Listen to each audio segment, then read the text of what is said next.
আসসালামু আলাইকুম ওয়া রাহমাতুল্লাহি ওয়া বারাকাতুহু। ইন্নাল হামদুলিল্লাহ ওয়াস সালাতু ওয়াস সালামু আলা রাসূলিল্লাহ ওয়া আলা আলিহি ওয়া আসহাবিহি ওয়া মান ওয়ালা। আম্মা বা'দ।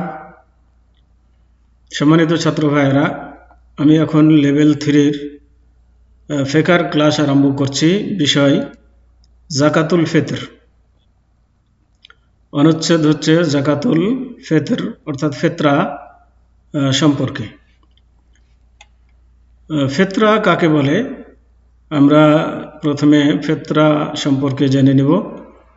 তার পরিমাণ কি, ফিতরা কে বিধান হিসাবে প্রবর্তন করার রহস্য কি, এসবগুলো এর আলোচনার মধ্যে আসবে। ফিতরা কারা পাবে, ফিতরা কোন সময় বের করতে হবে, কি দ্বারা ফিতরা দিতে হবে, এ সকল আলোচনা নিয়ে ফিতরার অনুচ্ছেদ। তো আসুন প্রথমে আমরা জেনে নিই ফিতরা কাকে বলে।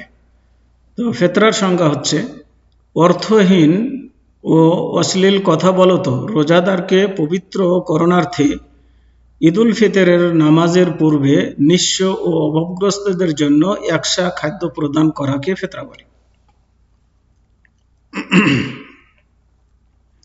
তার মানে অর্থহীনদের জন্য খাদ্যের ব্যবস্থা করা এবং রোজাদারের রোজার মধ্যে অশ্লীল কথাবার্তা বলার কারণে যে ত্রুটি বিচ্যুত হয়েছে সে ত্রুটি বিচ্যুতি থেকে মুক্ত হওয়ার জন্য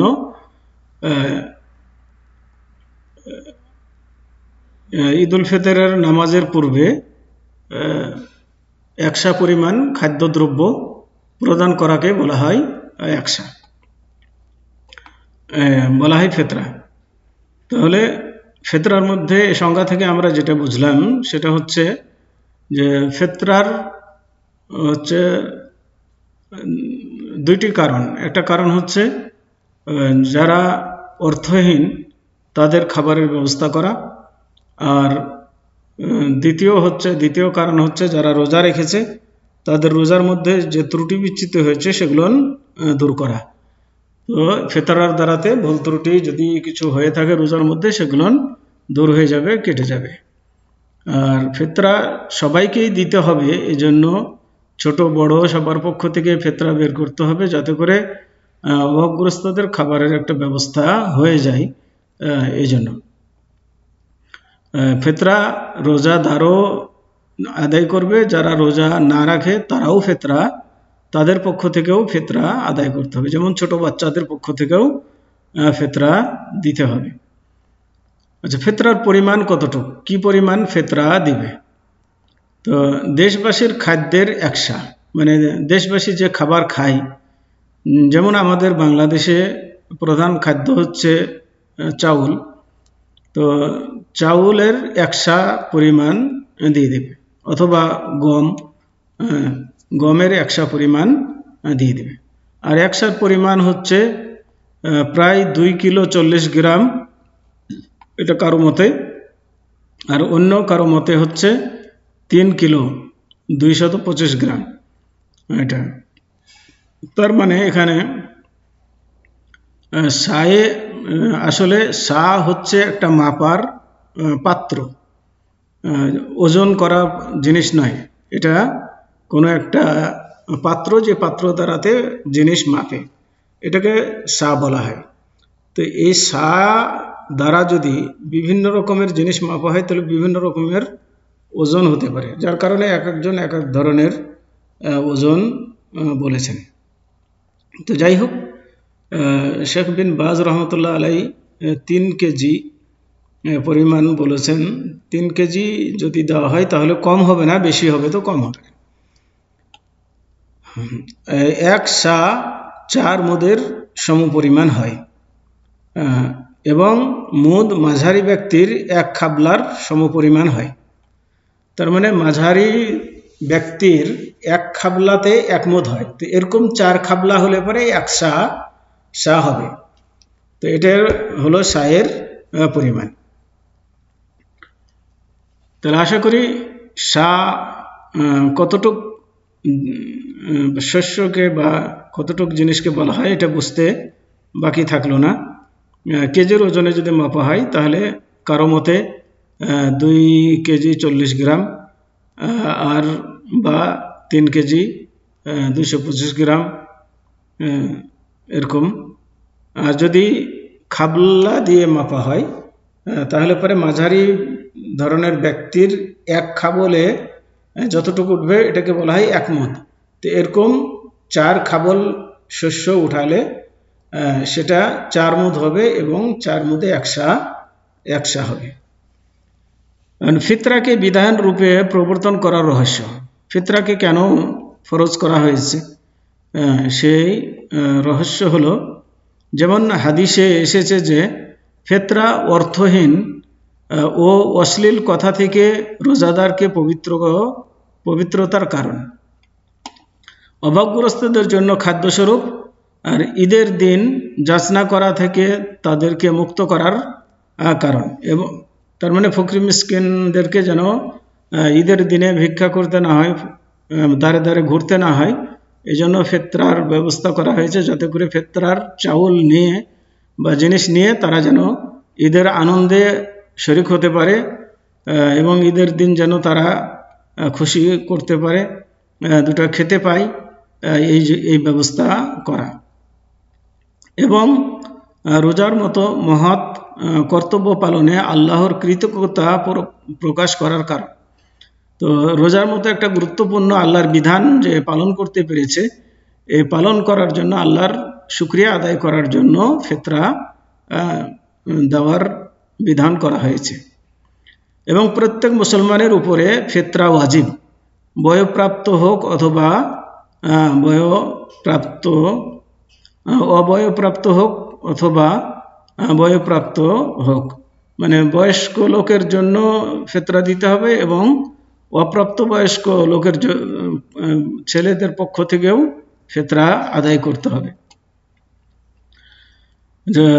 অনুরূপ বিবিদের সন্তানদের ও আত্মীয়দের পক্ষ থেকে প্রদান করবে।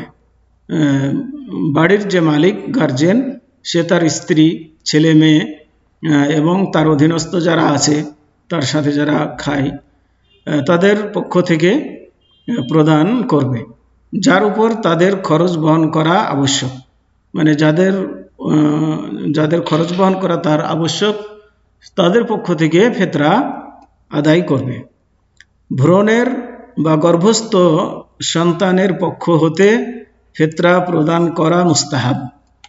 মানে পেটে যে বাচ্চা আছে, এমন বাচ্চার পক্ষ থেকেও যদি ফিতরা দিয়ে দেয় তাহলে পরে দেওয়াটা ভালো, কিন্তু এটা জরুরি নয়।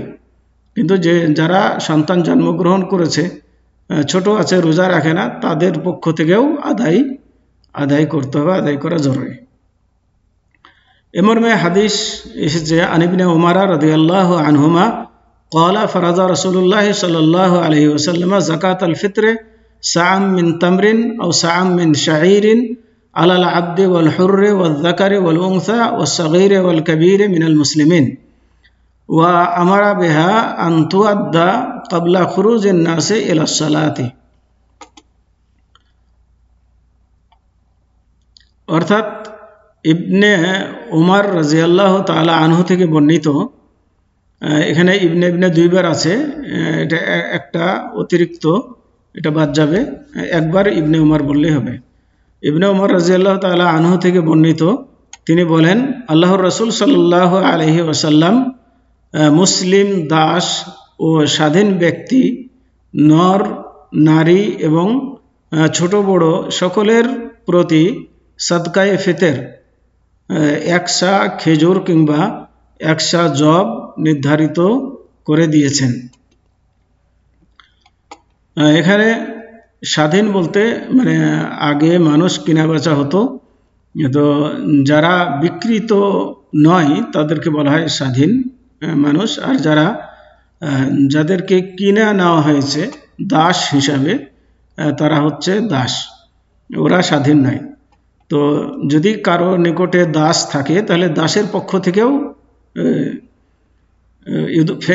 সাদাকাতুল ফিতর দিতে হবে। এটা সহিহ বুখারী শরীফের হাদিস নম্বর হচ্ছে 1503 এবং সহিহ মুসলিম হাদিস নম্বর 12/984। তবে হাদিসের শব্দগুলো সহিহ বুখারী থেকে নেওয়া হয়েছে। উপরে যে হাদিসের শব্দগুলো পাঠ করা হলো, এই শব্দগুলো বুখারীর মধ্যে আছে, সেখান থেকে এটা নেওয়া হয়েছে। এটা বলার উদ্দেশ্য হলো এই যে শব্দগুলো বুখারী থেকে নেওয়া হয়েছে, তার মানে বুখারীর শব্দের সাথে এই শব্দগুলোর মিল রয়েছে। কিন্তু এই হাদিসটি মুসলিম শরীফও আছে, তো মুসলিম শরীফের মধ্যে হয়তো শব্দের কিছু পরিবর্তন থাকতেও পারে।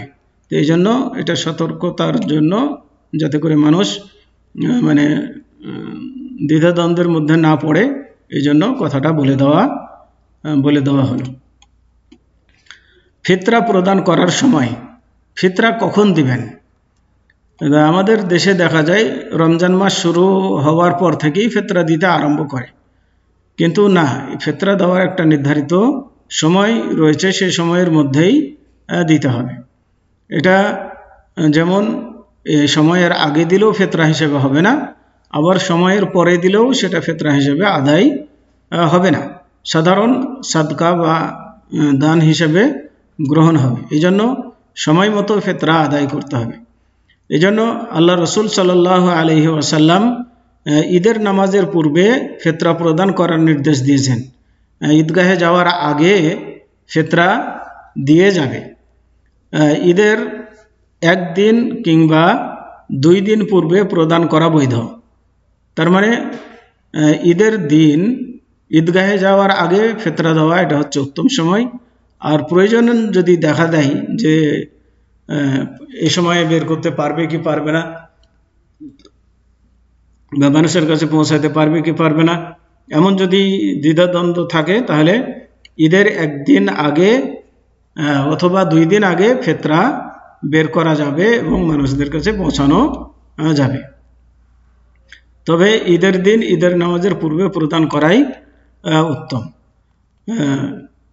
ঈদের একদিন বা 2 দিন আগে এটিও সাহাবাদের আমল থেকে প্রমাণিত আছে, আব্দুল্লাহ বিন উমর রাদিয়াল্লাহু তাআলা আনহু থেকে, যে তিনি কি করতেন, ঈদের একদিন বা 2 দিন আগে ফিতরা বের করতেন। অতএব এখান থেকে আমরা বুঝতে পারলাম যে ফিতরা দেওয়ার সময় যে ঈদের চাঁদ ওঠার পর থেকে ঈদগাহে যাওয়ার আগ পর্যন্ত এটা হচ্ছে উত্তম সময়, আর ঈদের একদিন বা 2 দিন আগে এটা হচ্ছে মুস্তাহাব সময় বা জায়েজ সময়। তো এটা হচ্ছে ফিতরা দেওয়ার সময়। এর আগে যদি কেউ বের করে তাহলে ফিতরা হবে না, বা এর পরেও যদি কেউ বের করে তাহলেও সেটি ফিতরা হিসেবে গণ্য হবে না। তো আসুন আমরা ফিতরা সম্পর্কে যতটুকু জানলাম এর প্রতি যেন আমল করার চেষ্টা করি। আল্লাহ রাব্বুল আলামিন সবাইকে তৌফিক দান করুন। এ বলেই আজকের দার্সের সমাপ্তি ঘোষণা করছি। সুবহানাকা আল্লাহুম্মা ওয়া বিহামদিকা আশহাদু আল্লা ইলাহা ইল্লা আনতা আস্তাগফিরুকা ওয়া আতুবু ইলাইক।